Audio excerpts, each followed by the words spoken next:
Hello everyone, this is Roshni Massey. Welcome to study for success. Video start करने से पहले अगर अभी तक चैनल को सब्सक्राइब नहीं किया है तो चैनल को सब्सक्राइब कर दीजिए। अगर वीडियो पसंद आता है तो अपने फैमिली और फ्रेंड्स के साथ में भी वीडियो को ज़रूर शेयर करें। आज का टॉपिक है सिटीजनशिप अमेंडमेंट एक्ट 2019 यानी कि नागरिकता संशोधन अधिनियम 2019, जो कि एग्ज़ाम पॉइंट ऑफ व्यू से काफ़ी ज़्यादा इंपॉर्टेंट है क्योंकि ये काफ़ी ज़्यादा चर्चा में भी है। सो इस टॉपिक से रिलेटेड सारी इन्फॉर्मेशन हम इस वीडियो में कवर करेंगे। आप किसी भी एग्ज़ाम की तैयारी कर रहे हों, ये वीडियो काफ़ी ज़्यादा बेनिफिशियल है आपके लिए। तो सबसे पहले हम ये देख लेते हैं कि आखिर ये चर्चा में है क्यों। The rules of the controversial citizenship amendment act passed in 2019 were notified on March 11, 2024। Citizenship amendment act जो पास किया गया था 2019 में, उसे अभी नोटिफाई कर दिया गया है March 11, 2024 को।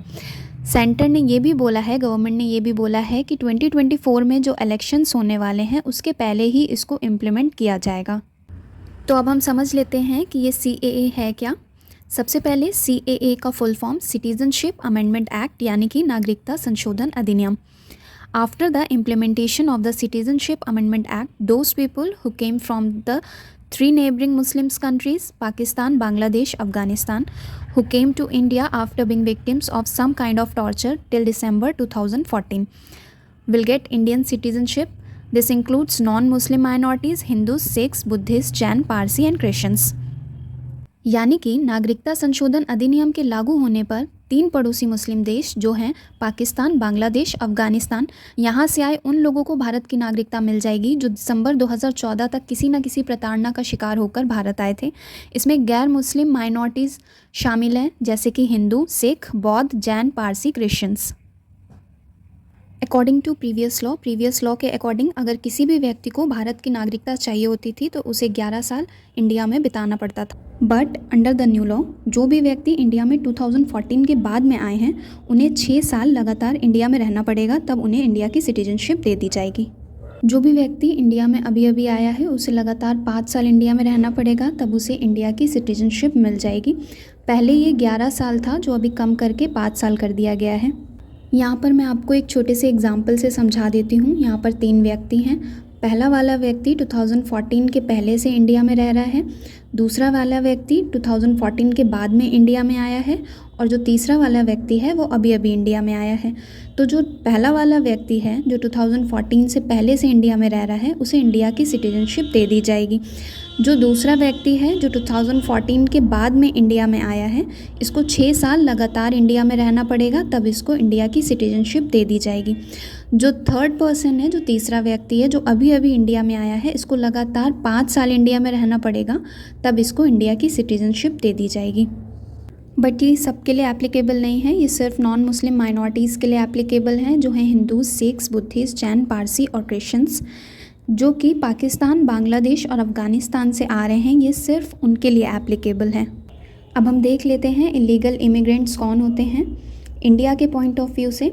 सो according to the citizenship act 1955, citizenship act 1955 के अकॉर्डिंग जो भी व्यक्ति इंडिया में एंटर करता है विद फेक और फोर्स डॉक्यूमेंट्स के साथ में और जिनके पास में वैलिड पासपोर्ट नहीं होता। अब हम बात कर लेते हैं NPR की कि NPR है क्या। सबसे पहले हम इसका फुल फॉर्म देख लेते हैं। नेशनल पॉपुलेशन रजिस्टर यानी कि राष्ट्रीय जनसंख्या रजिस्टर, जो कि सिटीजनशिप एक्ट 1955 के अंडर में आता है। ये एक ऐसा डॉक्यूमेंट है जो गवर्नमेंट यूज़ करती है स्कीम्स को इम्प्लीमेंट करने के लिए। ध्यान रखिएगा, इससे सिटीजनशिप प्रूफ नहीं होती है। अब हम आगे देख लेते हैं NRC, national register of citizens. इसके थ्रू जो भी कंट्री में इलीगली इमिग्रेंट्स रह रहे हैं उनको आइडेंटिफाई किया जाता है, उनकी जो आइडेंटिटी है, डॉक्यूमेंट्स हैं, वो उनसे मांगे जाते हैं और ये आसाम में इम्प्लीमेंट कर दिया गया है।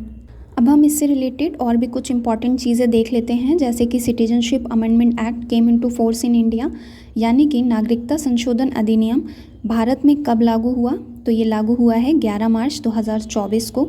इंडियन कॉन्स्टिट्यूशन में कौन से आर्टिकल में सिटीजनशिप के बारे में बात की गई है, तो आर्टिकल 5 to 11 यहाँ पर सिटीजनशिप के बारे में बात की गई है। इंडियन कॉन्स्टिट्यूशन का कौन सा पार्ट सिटीजनशिप से रिलेटेड है। इंडियन कॉन्स्टिट्यूशन में पार्ट 2 आर्टिकल 5 to 11 सिटीजनशिप से रिलेटेड है। What kind of citizenship is there in India. Single. किस तरह से इंडिया की सिटीजनशिप दी जाती है। So citizenship by birth, on the basis of inheritance, citizenship by naturalization, citizenship by registration, by area inclusion. Citizenship जो concept है इसको हमने कौन सी कंट्री से अडॉप्ट किया है? इसको हमने अडॉप्ट किया है इंग्लैंड से। सिटीज़नशिप एक्ट 1955 को कितनी बार अमेंड किया गया है? सो इसको 6 टाइम्स अमेंड किया गया है। फर्स्ट टाइम 1986 में किया गया था, उसके बाद 1992 में किया गया था, उसके बाद 2003 में किया गया था, उसके बाद 2005 में किया गया था, फिर 2015 में किया गया था और फिर 2019 में किया गया था। कॉन्स्टिट्यूशन के कौन से आर्टिकल में कॉन्स्टिट्यूशनल अमेंडमेंट के बारे में मेंशन है? सो वो है article 368। Citizenship amendment bill Lok Sabha में कब पास हुआ था? सो ये हुआ था नवंबर 2019 में। सिटीजनशिप अमेंडमेंट बिल राज्यसभा में कब पास हुआ था? तो राज्यसभा में ये 11 दिसंबर 2019 में पास हुआ था। याद रखिएगा, लोकसभा में 9 दिसंबर 2019 को पास हुआ था और राज्यसभा में 11 दिसंबर 2019 को पास हुआ था। लोकसभा में सिटीजनशिप अमेंडमेंट बिल को कितने वोट मिले थे? तो ये मिले थे 391, जिसमें से फेवर में 311 थे और अपोजिशन में 80 थे। राज्यसभा में सिटीजनशिप अमेंडमेंट बिल को कितने वोट मिले थे? सो इसमें टोटल मिले थे 220, फेवर में थे 125, अपोजिशन में थे 95। लोकसभा में सिटीजनशिप अमेंडमेंट बिल को किसने इंट्रोड्यूस किया था? तो ये किया था अमित शाह ने। सिटीजनशिप अमेंडमेंट बिल के अकॉर्डिंग किस तारीख से पहले इंडिया आए लोगों को नागरिकता दी जाएगी? तो वो है 31 दिसंबर 2014। सिटीजनशिप अमेंडमेंट एक्ट ये कुछ स्टेट्स में इम्प्लीमेंट नहीं किया गया है। ये वो स्टेट्स हैं जो शेड्यूल 6 के अंडर में आते हैं। ये स्टेट्स हैं आसाम, त्रिपुरा, मेघालय, मिज़ोरम।